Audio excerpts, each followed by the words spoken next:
Hello, everybody, and welcome back to another Speaker in the Spotlight, where you get to meet some of the speakers in the upcoming Children's Mental Health Matters Summit, which starts on the 16th of September. So literally days away now.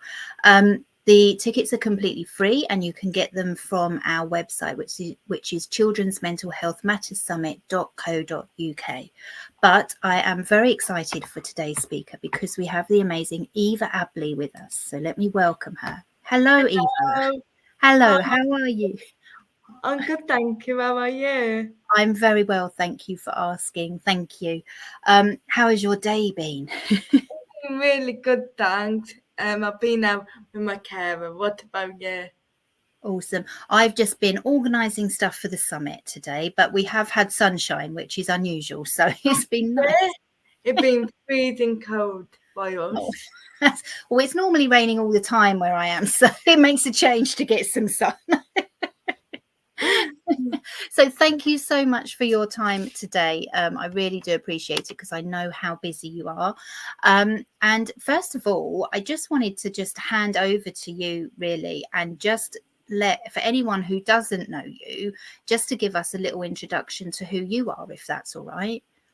So, yeah, my name is Eva Abley, and I got a condition called cerebral palsy, which means I got shaky hands, shaky legs, and my voice is also affected. I'm now 16 years old, but a couple of years ago, I had the amazing opportunity to go on Britain's Got Talent, and I'm a comedian who makes jokes about my disability. And ever since then, so much has come of it like this today. Amazing, and thank you for that. So let me just talk about Britain's Got Talent, because there will be people watching going, talk about Britain's Got Talent. So obviously it was an amazing achievement for you, but do you want to share, how did that come about? How did you end up on Britain's Got Talent? It was a massive shock, actually. So they actually contacted me and asked me to come on the show. And I mean, I never done comedy in my life, never been on stage in my life.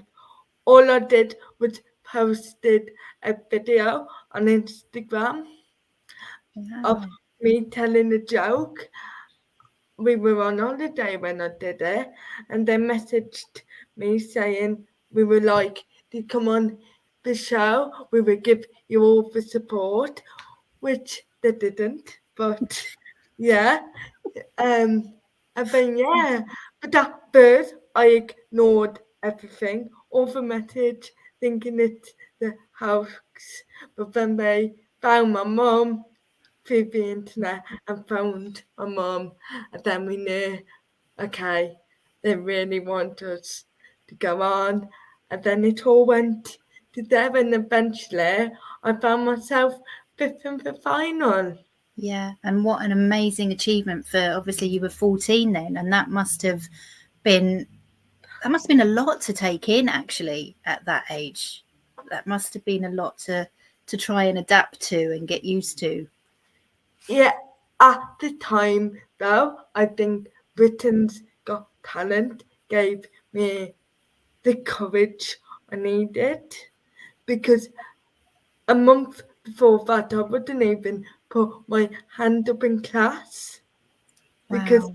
I just didn't have the confidence. So it was amazing because that showed me that people cared and people listened, which was an amazing feeling to have and something I've never really felt before.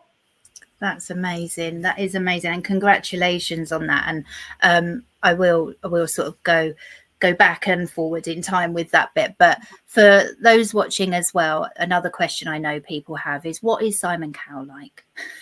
Simon Cowell is lovely, but he smelled absolutely gorgeous. Oh, so he just puts on the mean front, does he?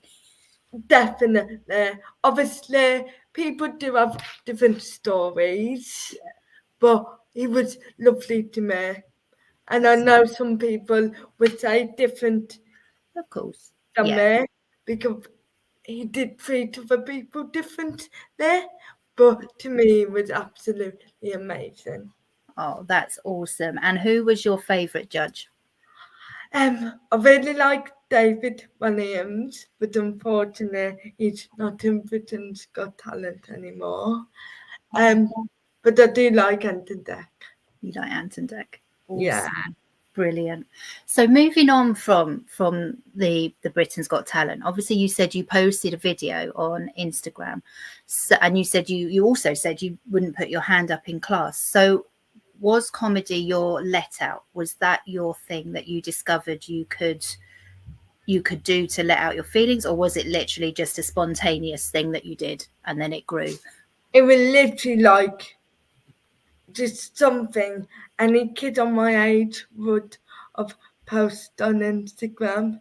And it was, I mean, throughout my life, I have made jokes about having a disability because that has always been my way of like dealing with the fact that I have a disability, but I've never really put two together until Britain's Got Talent presented me with that idea. Right. And did it help you in your journey? Did it help you? It definitely, well, there's a lot of positives, but also a few negatives. So it definitely helped me. It gave me the courage that I would never have found otherwise. It showed me loads of things, and I got to do some amazing things from it. However, I think there's always, because I've been on TV, there's always this perception of me that I got to be really good. I could never have a bad day. I got to be funny, and that's all people say. Yeah, and that must be hard. It was very hard, and it felt when you have to hide all your feelings, you bottle them up, and you just sometimes they're hard not to let them come out. That's why my way of dealing with it was I wrote a book Yes, to you put did. all them ups and downs into so people can read it and realise that it's not all glitz and glamour. Yeah, yeah, and I guess as well, comedy being the thing, it put that extra pressure on you. And you know, having seen your talk and heard you speak, it's now that you're hoping that you've used Britain's Got Talent as like a springboard, haven't you? So as you say, Yeah, you've written your book, The Good, the Bad, and the Wobbly, which you know you've just said covers a lot yeah. of the real life stuff, Mm. and you know you're amazing because the do you want to tell people like when people buy that book, where do the proceeds go? The proceeds go to Birmingham's Children's Hospital. They actually go to the family ward at Birmingham Children's Hospital. So this is for a place for the parents to go whilst their kids are in hospital. So it's made this like hotel in the hospital because when I was in hospital, my mum couldn't stay with me because there Oh, was nowhere for her to stay. So we made there's things like in the room, there's a kitchen and a table so the families can still have a dinner together. But also there's some beds with blackout blinds where they can sleep any time of day.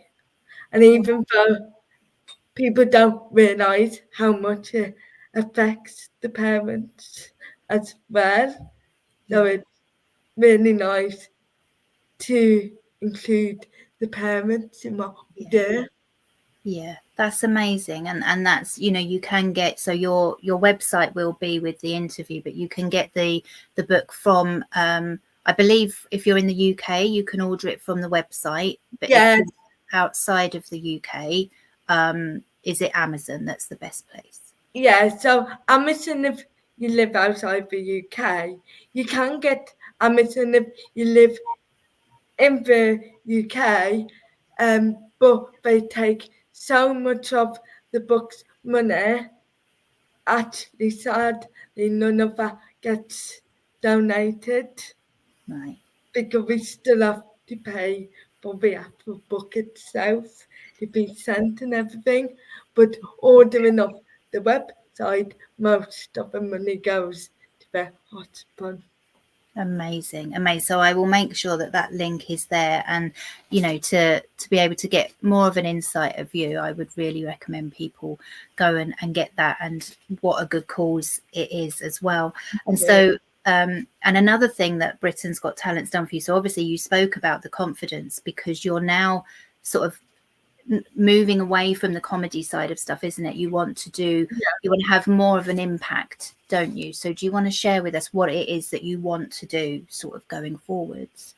I hope that nobody goes through what I've been through in life, and I really want to change that. So I now decided to do motivational speaking, still adding the comedy side to it because there's nothing that can ever take away that.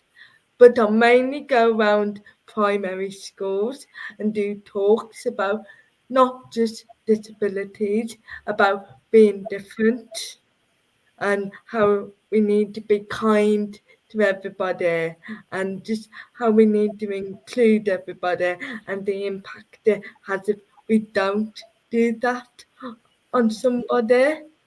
Yeah, because I think not everybody realizes, do they, what their words can do to other No, people. And obviously you're speaking in the summit, your talks from the horse's mouth, the reality of depression in young yeah, people, and you've shared a lot of the harsh reality, yeah, the really harsh reality of it. And thank you for doing that, because thank I know it's not easy. And it's, as you know, the summit it's mainly like parents and educators and you. everything, we've come together. But when you hear from a young person about what they're living and what they've been through, Yeah, it really brings home how much, so little has changed from when we were at school, really. And in certain yeah, situations, it's worse, because of oh, social media. definitely.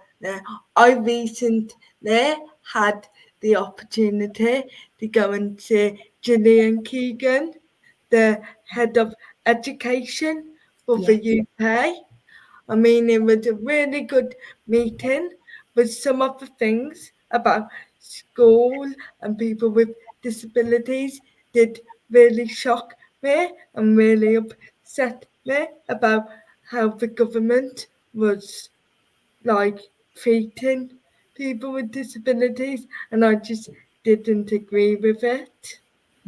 No, it's very difficult. And people do, they complain about schools, but ultimately unfortunately it is the government, Yeah, and it's wondering where that change will come about. But so when you agreed to take part, what are you hoping, that people will get from listening to the story? Because I know as well, when you were talking to Fleur, you said you've shared loads of stuff like in the past and in your book, but this talk you've not gone that deep before. So what is it that you are really hoping people will get by listening to you? I just hope people will get, even though I seem all positive and all happy, it's not like that some days, and people can't expect it to be like that all the time. And things that have happened to me in my life don't go away, no matter how much I try. I can't get away from it. And I know many other people feel like that. So I think it should be like publicly known that it's okay to have them feelings.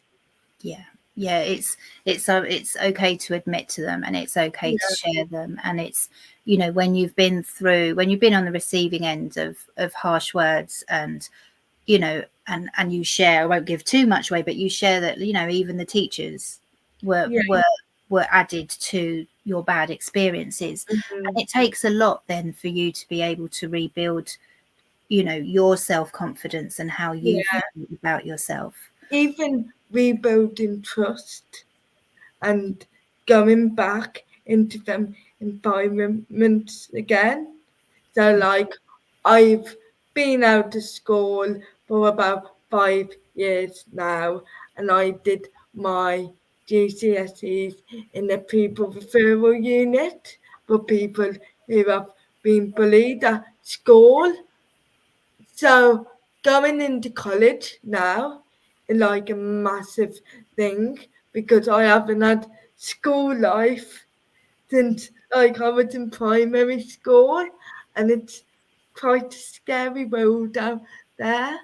Yeah, it is. But do you think that what you've learned, like, about yourself and everything over the past couple of years is going to help you starting in college, and, you know, getting used to the routines and being in that environment again? Do you think it's helped you in your journey?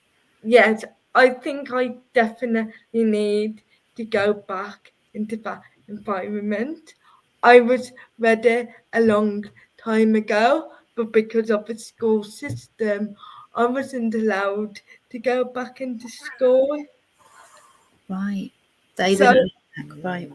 well, they would let me, but they were placing me into schools like with loads and loads of stairs and no lifts. So I can't walk up the stairs. No. So it's a bit stupid Yeah. then saying I got to go to that school where really I can't. Yeah. So they So it, made it inaccessible for you to yeah. So in the end, we found this people referral centre, and it was perfect for me. amaze. But there was only 3 people in my class, so Right. it didn't open up that environment. Yeah. Yeah. So being around people is going to be a new Yeah, experience. But I just want but to say, it's, oh, sorry, go on. especially with a disability too, because at the environment, it getting around people, it's struggling in front of people, there's loads of stuff around it. Yeah, and I hope that the college have sort of had chats with you and trying to make it as good a transition as possible. Yeah, they've been brilliant actually. Amazing. And also just want to highlight, you know, congratulations for getting your GCSEs, having, you know, or everything else. You know, congratulations on that. Again, that's another huge Thank you. achievement for you. Um, you know, and I hope that you and your family must be really proud of you to be on this next step Yeah. going into college. I Um, I can't believe it. I didn't think I would be in this place like now. Um, to be honest, it's only been the last year I started studying for my GCSEs and I wow, went to this unit because I never really had the chance before. yeah. So yeah, so to learn GCSE stuff in 6 months and everybody else have been given 4 years was I'm just shocked I passed. Yeah, that's phenomenal. And I hope that that's another thing that shows yourself how amazing you are, you know, and what you can do. And, you know, you've got a very wise head on young shoulders with what it is that you want to do and you want to achieve. And I hope that these things you're starting to think to yourself, oh, maybe I am okay at that then. Yeah, maybe in the future.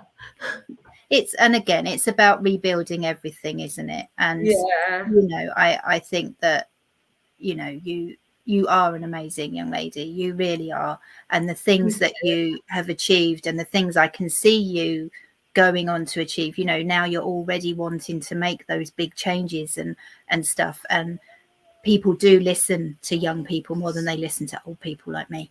So it's making sure that you You're stand not in old. well, but I think that it's amazing that you've grown in that, and it's, you know, does it help with your confidence, because you've obviously got such a clear vision and a clear mission of what it is you want to do, that even when that self-doubt creeps in, do you still find a way of being able to get your message across? If it's helping someone else, then that message isn't there at all, because I got to do it. You know, but no turning back, and I don't think twice about it. Yeah. So I just think you kind of have to follow through in what you're doing and see how it goes. Yeah, amazing. So I don't want to take up too much more of your time, because I know, you know, with college tomorrow, I know how busy you're going to be.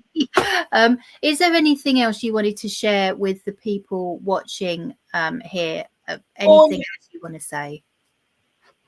All I want to say is keep smiling, no matter what place you're in right now. You can get through it, and just be kind. Amazing. And that is such wise words, and thank you so much. So Eva's talk will be available for you to watch on Tuesday the 17th of September. It will be going out as part of the free ticket via email, and if you want to actually watch it within the Facebook group, it will be going out at 6:15. So please do, you know, feel free to come in and watch that. And if anyone has any questions, Eva, will that be okay for you to be able to not answer them live, but be able to type a reply to them and answer? Yeah, that's fine. Amazing. Well, thank you so much again for your time today. It No, really thank is you for lovely. having me. Thank you. And thank you for taking part in the summit. I'm really looking forward to people seeing your presentation, because as I say, it is really powerful. So thank you for your courage in doing that as well. So Thank you so much.